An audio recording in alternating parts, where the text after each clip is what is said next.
Potraga za Deda Mrazom. Hladnoća i timski rad. Hladno je, zima im obraze grize, deca su tužna, ali u srcima nema im krize. Ema i Simona drhte kao prut, treba im vatra da ugreje put.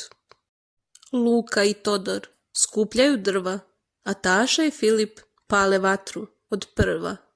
Shvatiše, dobro je kad složno ruke se spoje, brže se stigne sve udvoje. Pouka dana. Pomoć u timu je blago što zlati, sve se lakše stiže kad svako se posla lati.